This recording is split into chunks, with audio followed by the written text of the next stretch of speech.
Servals live mostly in Africa, sub-Saharan Africa. They share some of the same areas with the caracal, but not a ton, mainly because caracals can get all the food they need from, or all the water they need from the food they eat, whereas these guys need a water source. They also have extremely long back legs. If they'll stand up, you can see they're good jumpers. They have really long legs in general. Their paw strike is about a 60th of a second. What they use the paw strike for, they have bigger ears, if you notice, than the bobcats or the caracals. They have better hearing, so they can sit there and listen, and they can hear rodents moving through the grass, and they can also hear rodents moving underground to a certain extent. So they'll sit there and listen, and then when they hear a rodent nearby, they'll jump on it. They also use their paw strike to catch snakes. They're faster than snake strikes, so they can catch venomous snakes without being bitten. They're not immune to the poison at all.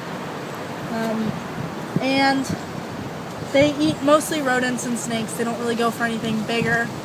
One of their big threats, they're hunted for fur. They are used for kind of fake cheetah pelts, not so much the serval pelts, but they can pass for a cheetah. And they also, a lot of farmers where they live will hunt them, because farmers really don't like caracals, because caracals can take down their livestock. Servals will not take down the livestock, but farmers don't really know that. They see a cat like that, they'll kill it. So they're killed a lot by farmers and for the fur trade. Elvis is actually a rescue. He's one of our small cats that's not from the breeding program. We got a call about 5 years ago from a woman who said that her friend had a pet serval that she couldn't take care of anymore and wanted to know if we could give him a home.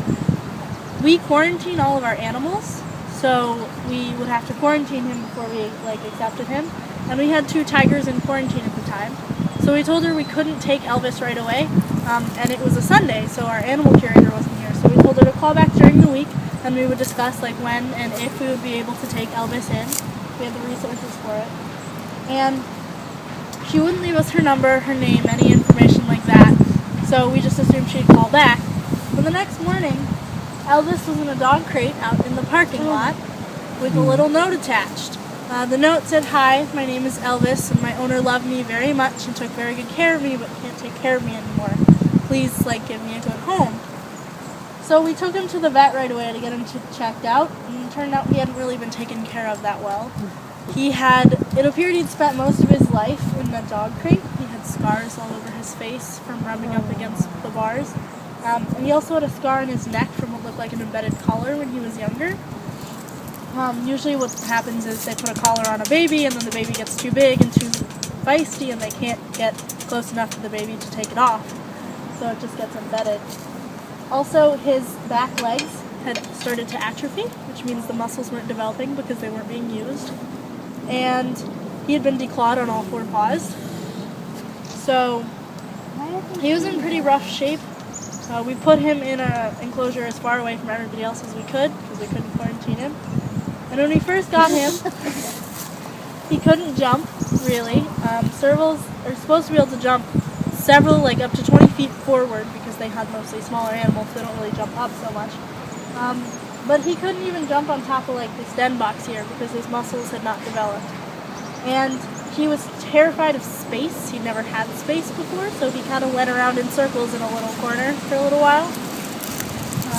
But he's a lot better now. His muscles have developed. He can jump on top of a den box. He won't do it for me, but he can. He can jump up really high now. He needs the top of his enclosure now. He probably didn't before, but we still had it for him. His muscles have regrown.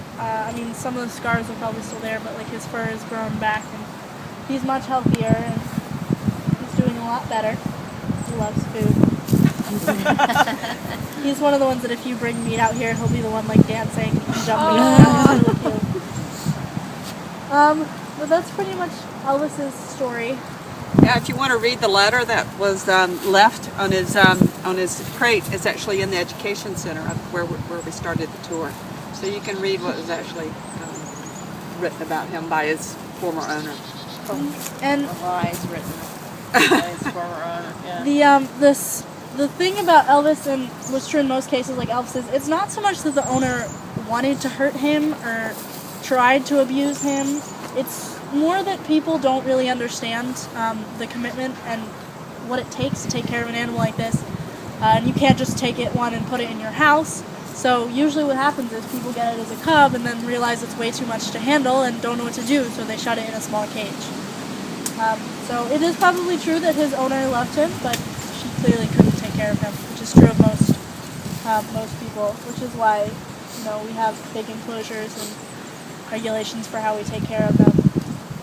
A lot of owners think that they can just give them some kind of cat food and they're fine, but these are wild cats, and they live on meat. They have meat diets, not cat food diets. So the nutritional needs are usually not met as well.